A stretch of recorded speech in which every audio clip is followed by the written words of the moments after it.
Continue our weekend analysis with the race for Champions League football at Old Trafford. Manchester United taking on Aston Villa in a key game. Starring role again for the United captain Bruno Fernandes, with 16 assists now to his name this season, 7 of which have come from open play. But he is so far ahead of everyone else in this category this season so far. And yet again, Thierry, we saw a counter-attack from Manchester United that had speed at the heart of it. You are mentioning speed, and for me, speed without control is useless. But if you can control the speed of your brain, then you're going to be faster than anyone on the field. And this what this guy has on abundance. You know, I mentioned it when I was here before. He doesn't play football; he thinks it, and he did that so well at the weekend. And we're gonna obviously see some clips that are going to show that. That's him right from the start, at the very beginning. We know his position this year is way higher, and we know obviously what he can do. When that ball is going to go inside, you can see he's with right now Mings. When Menu controls the ball right now, normally you can make a run, but once again, am I going to beat Mings by pace here with my speed? No, he's not, but I can beat him with my brain. Now the ball is going to come, he goes against the run of play. Mings thought he was going to go, because he's scanned before, he's going to control the ball, and he can turn on the ball. He has time to be on his right foot to be able to deliver that ball for Diogo Dalot. And we all know what happened after. Control with his right, and his right knee is going to finish with his left, and he's going to miss. That's just a little appetizer. Then in the second half, he decided to go like, you know what?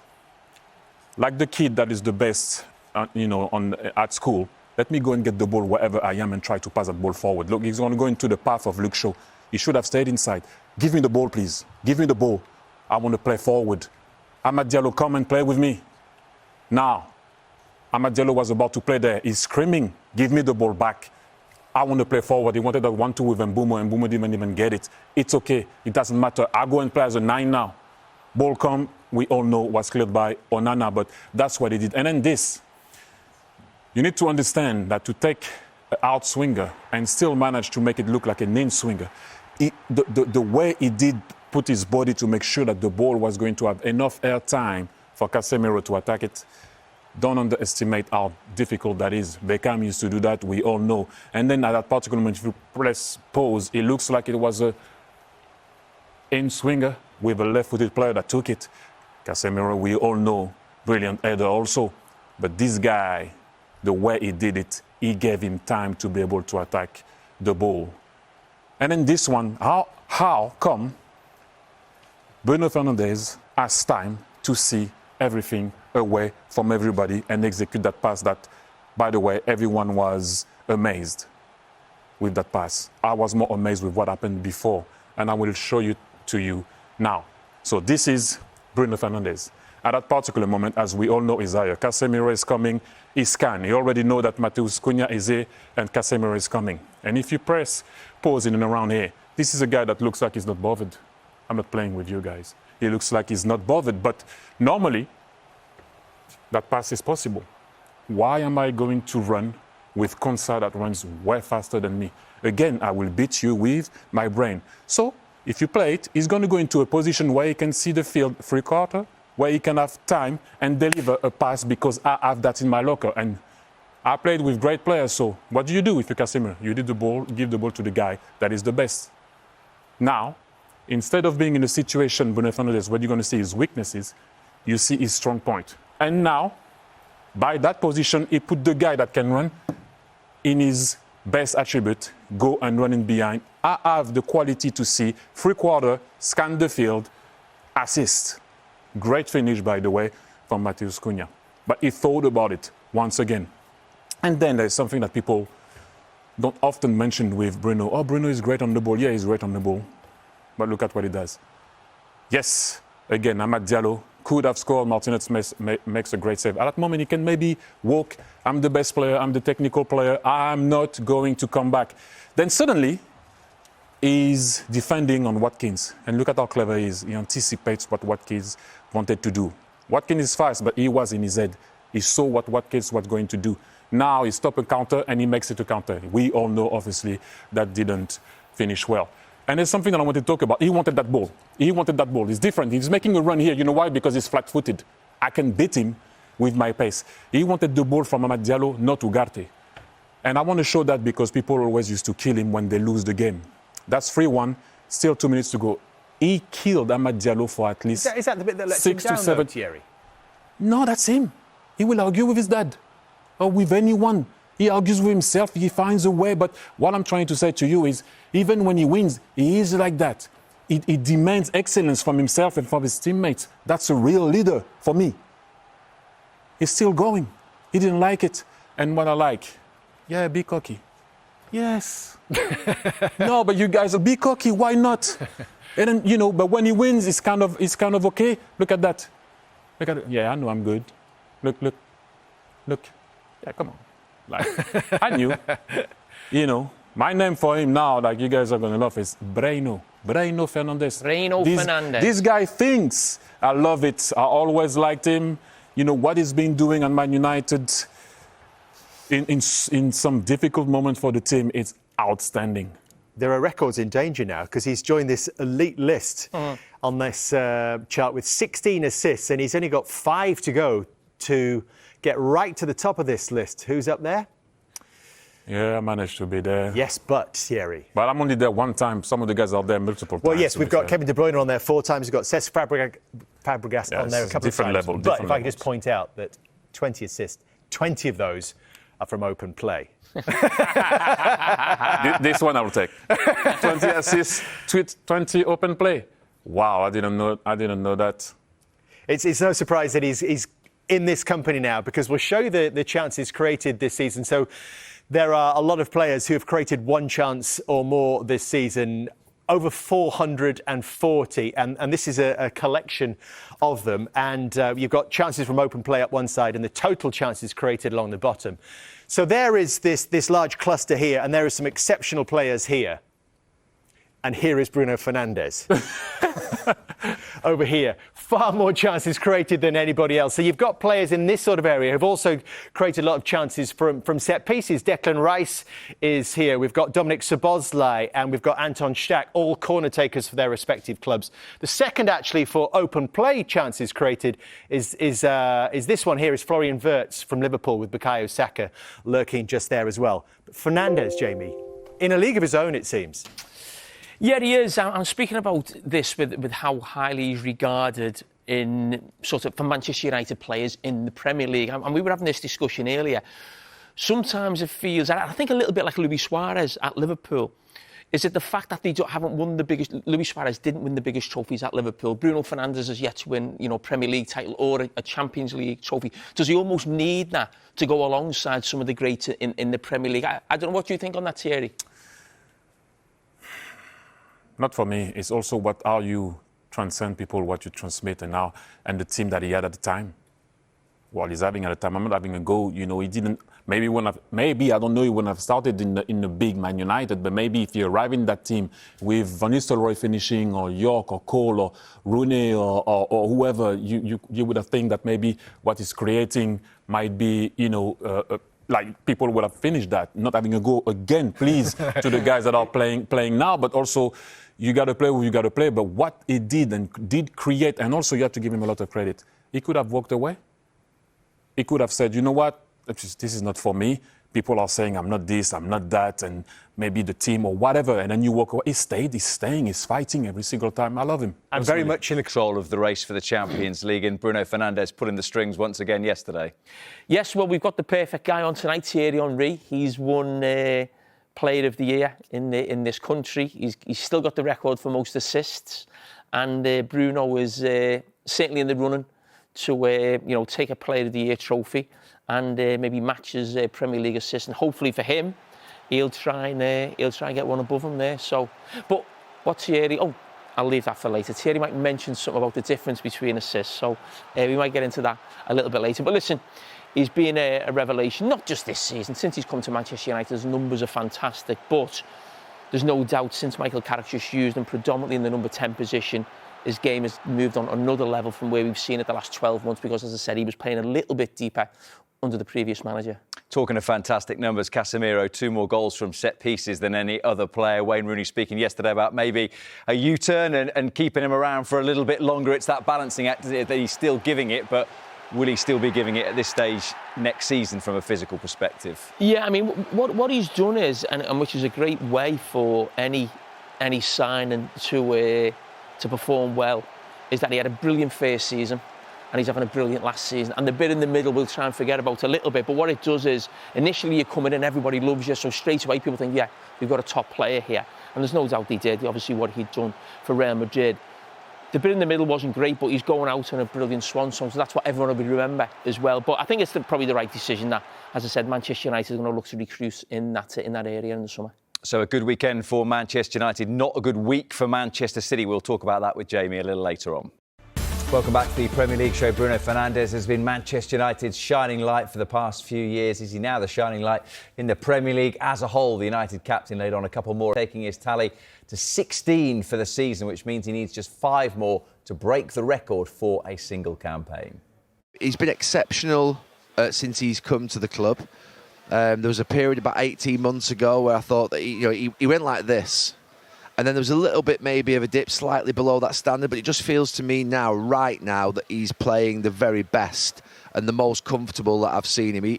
He's exceptional on the ball. He's seen passes early. He's always seen the pass early. But what I like about him most is that he basically looks the furthest forward to see what the maximum damage that he can do with a pass. And he finds and he looks for runners all the time. And I think that's what a midfield player or a player that plays as an advanced midfield player like him should do.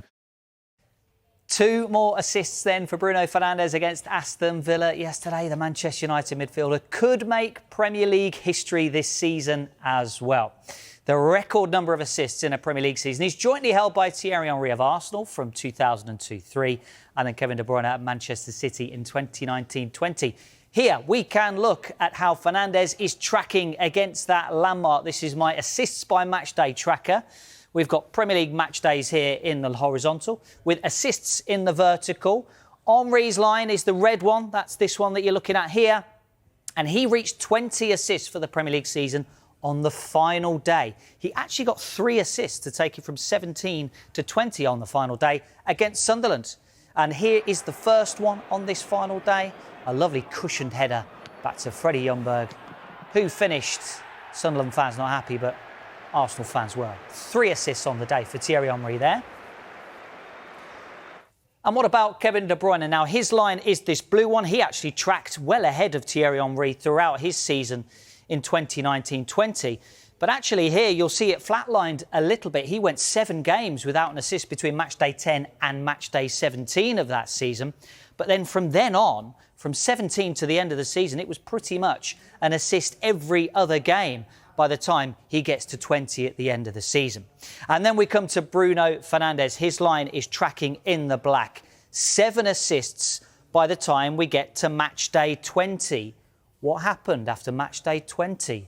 Ruben Amorim left, Michael Carrick comes in, Fernandes is played in the number 10 position and his season hits liftoff. If his line carries on at this rate, as the same rate he has under Michael Carrick, he is going to beat this 20 record. If it carries on at the same rate from his overall season so far, he is going to hit 20 as well. So that the margins between him breaking this record are so close. But as it stands, he is on track to at least reach 20 between now and the end of the season. He is going to be a history maker at the moment alongside Kevin De Bruyne and Thierry Henry. And who is the player benefiting the most from Fernandes' creativity? This is my Sankey diagram. Fernandes on the left here with 16 assists. Every player that he has created a goal for flows to the right-hand side here. 5 assists for Casemiro, including another one from a set piece against the Villa.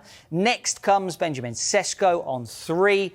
It's now the most Premier League assists in a single season for Manchester United for Fernandes, beating a 25-year record held by David Beckham from 1999 to 2000.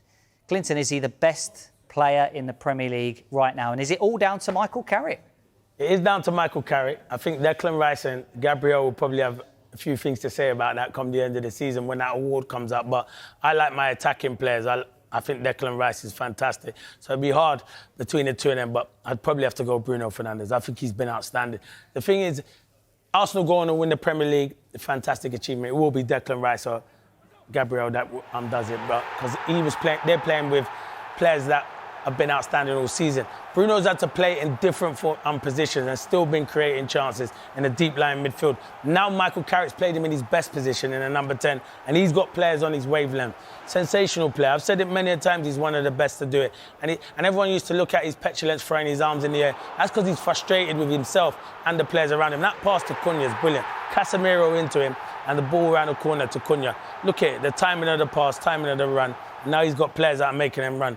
What a player he is. Man United need to tie him down on a long-term deal as long as possible because they have a chance next year, Man United. If they can get Michael Carrick stays in the job and they add more players to them and the players they've got already, they've got a good chance. But he gets in any team in the Premier League now by a country mile. He has got levels to his game. He's an outstanding footballer, leads by example. What a player. But I'm glad I don't have to vote at the end of the season because that's a hard vote because the other two players I put in have been outstanding for Arsenal.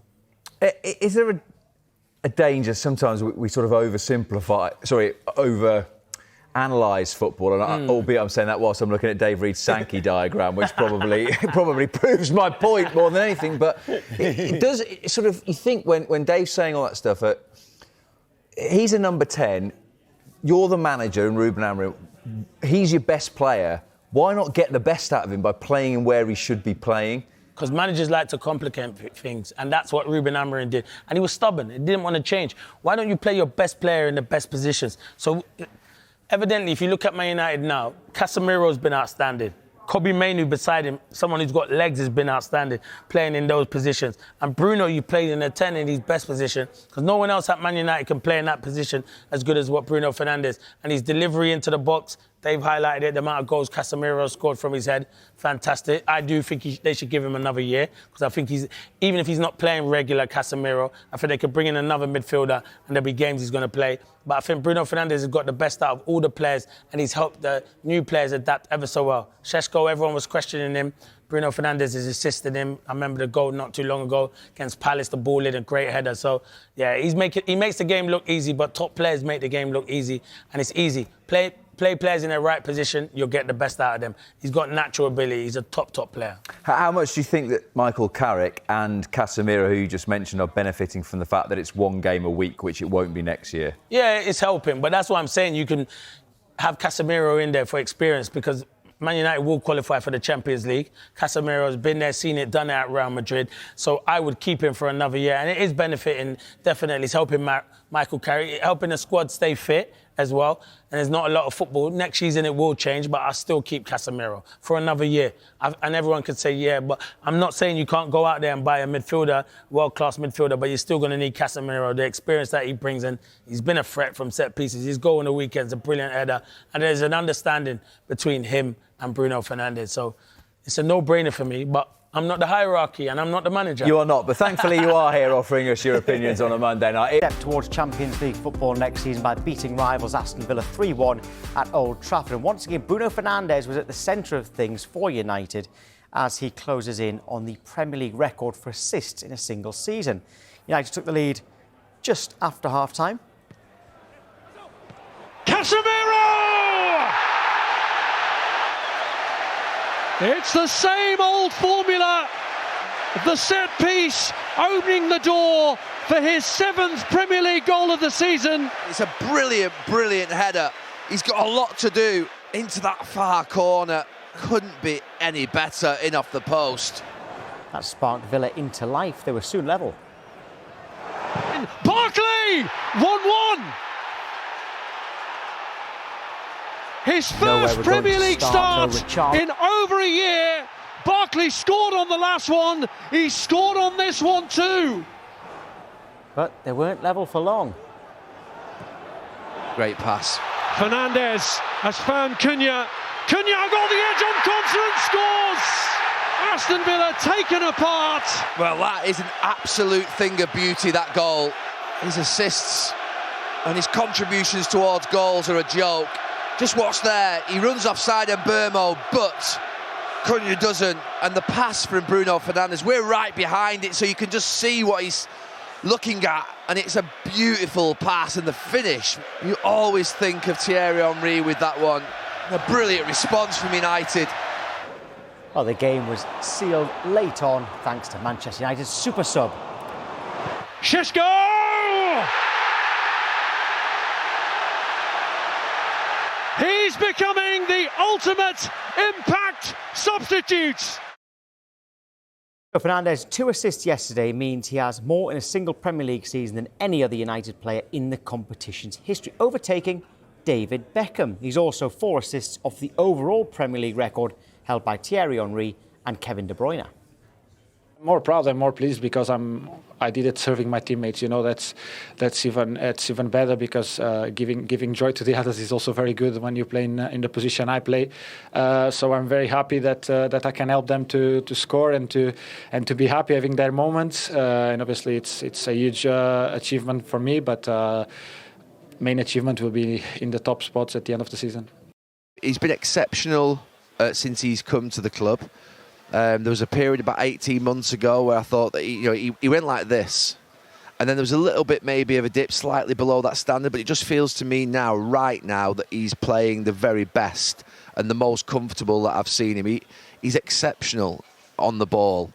He's seen passes early, he's always seen the pass early. But what I like about him most is that he basically looks the furthest forward to see what the maximum damage that he can do with a pass. And he finds and he looks for runners all the time. And I think that's what a midfield player or a player that plays as an advanced midfield player like him should do. Like Tim, quickly before we bring in a Manchester United fan, it's 8 assists in 9 games for Fernandes, OK?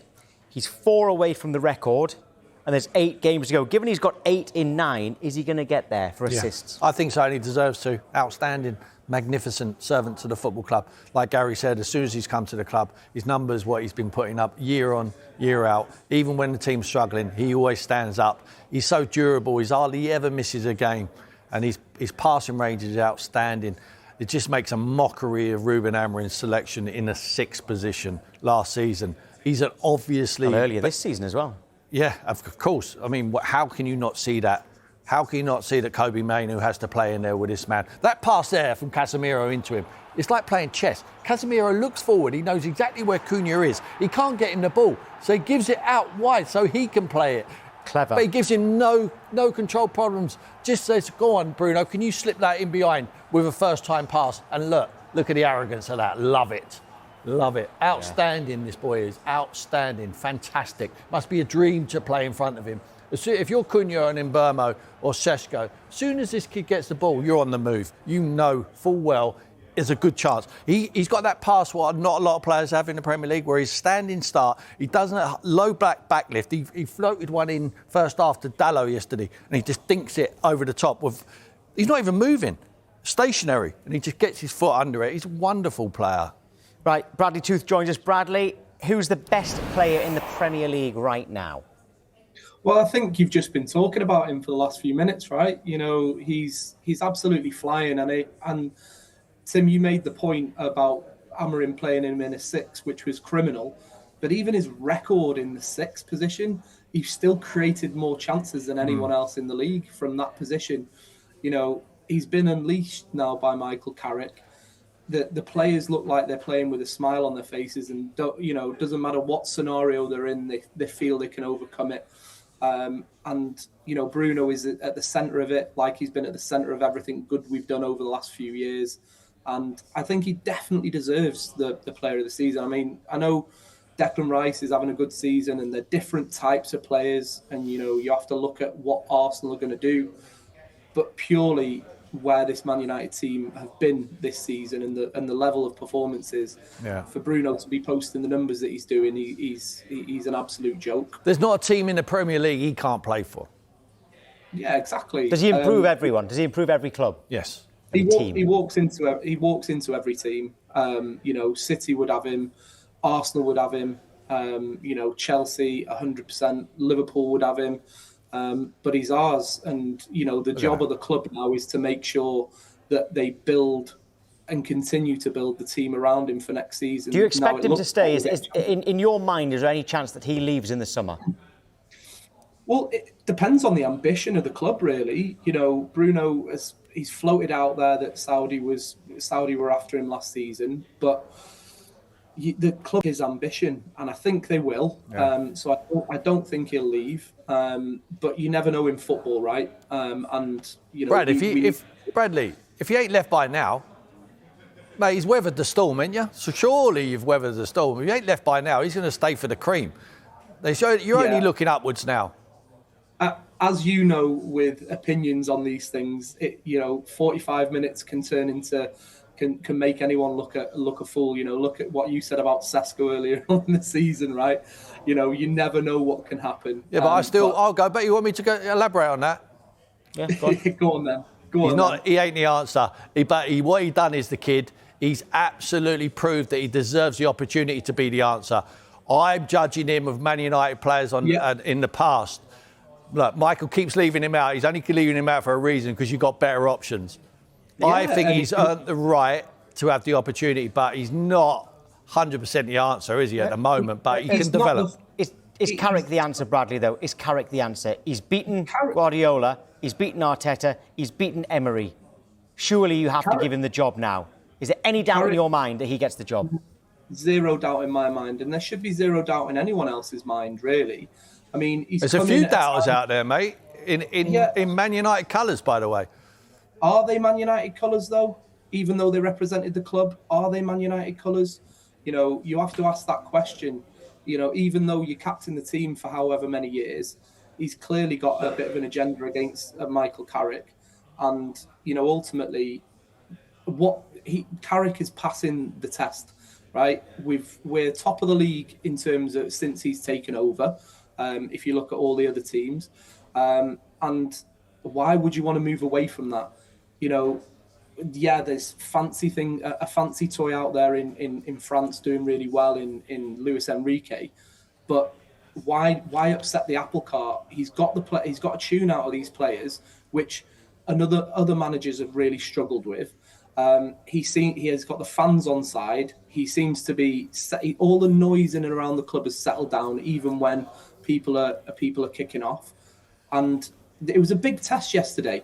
Newcastle did a number on us with 10 men, and to go and beat Emery, who's a great coach, to go beat them so convincingly, and we were always looking like the team that were going to win yesterday. And look, he's unbeaten at home. Is there a manager out there you'd swap him for? No, not at the minute. Okay, no one in the world. Nobody. Why? Very much behind Michael Carrick, and why not? He is doing a brilliant job since coming in at Old Trafford. Thank you. Well, Brad. No worry. We're going to move on now to a controversial incident in Manchester United's win against Aston Villa yesterday. Ross Barkley levelled for Villa, but did the ball touch Amadou Onana in an offside position? Let's take a look. It's Bailey's cross towards Konsa, away by Shaw. Digne back in. Barkley! 1-1! Well, there's some complaints from those red shirts. Not quite sure what it's about. There's a look there, maybe. Onana, is he blocking Larmans? That would be really harsh. Larmans has no chance on this. Absolutely no chance. The hit from Ross Barkley is so true. Oh, has it hit his back? Has it flicked him? I mean... Is there a brush there? There's no obvious deviation of the ball, is there? It's impossible to tell whether that hits Onana or not, really. There is no conclusive evidence of a touch, and so the goal stands. Yeah, it is 1-1. That's where I got to with it. You could not be sure that ball has hit Onana. Only he would know. He's unlikely to admit it. Oh, as he just said he did. Unlikely to admit it, kind of did admit it. I think he's claiming the goal. What did you think, Dermot? I think that's the best solution, isn't it? We don't want to see goals chalked out. You certainly don't want to see a goal chalked out for what Gary Neville described as did it not. It's hard to tell, because we're already at a stage where people go, VAR takes goals away. I think if that had been disallowed, that would have been the argument now. Do you really have to look and scrutinise and find something that people can't see? I mean, just for people at home, because I got asked this on X, people said to me, if the ball brushes someone's shorts or shirt but not actually hits the player, is that still given as a touch on the ball? Yeah, because it's part of him, isn't it? His kit is his body. Yeah. But I generally think that there'd be more arguments if this was disallowed than Yeah. I mean, it's a great finish as well. But obviously, again, people were saying to me, but is he interfering? Because the player's right there, the ball's going that direction. Again, for me, it was a no because the keeper hasn't even appealed for it. So it was a perfectly good goal for me. OK, well, Benjamin Šeško got United's third goal. Diego Dallo appeared to be offside in front of Emi Martinez, but this was allowed to stand too. Yeah, I think this is where the offside law is much, much better, because in the past you were disallowing goals when you didn't really have to. You look at this, it's always going to be a goal. You know, Dallo does nothing wrong, he gets struck in. Goalkeeper can't say that. If you look where he is now, he's not in the goalkeeper's eye line. Yeah. I just think it's one of them that he's an offside position. What doesn't help the goalkeeper as well, that people didn't realise at first, it actually strikes the Villa defender, which is why it flies up at that angle. Yeah. And also, again, the goalkeeper didn't even protest. He didn't throw his hands up in the air. So it's a perfectly good goal. There was first half, Manchester United wanted a penalty as Ahmad went down in the box. He felt his shirt was pulled by Tyrone Mings. Was that enough to give a penalty, Jay? What did you think? I didn't think so. I think when the ball comes in like that, I think Tyrone Mings is more like kind of not holding him, but having his arm there to stop him coming around him. But I think if you're giving penalties for that, that would be really, really soft. I'm in that camp as well, Jude. I think you look at it. We talk about is it enough, but we've already alluded earlier to players feel, forwards feel, defenders feel. It's part of the game. Yeah, another penalty shot here, this time Barkley on Casemiro. Did the United midfielder need to go down like this? I think you've summed it up, haven't you? He feels a little bit of contact and he just buckles. It's like you just said at the last one. You don't want penalties for that, do you? No, I mean, if I had my cards here, I'd be giving that 8.5. Just for form, because you've seen him, he's holding him and then he's kind of jumped forward. I mean, he's tried to make the most of it. He's tried to con the referee into giving a penalty, but I think that would have been soft as well.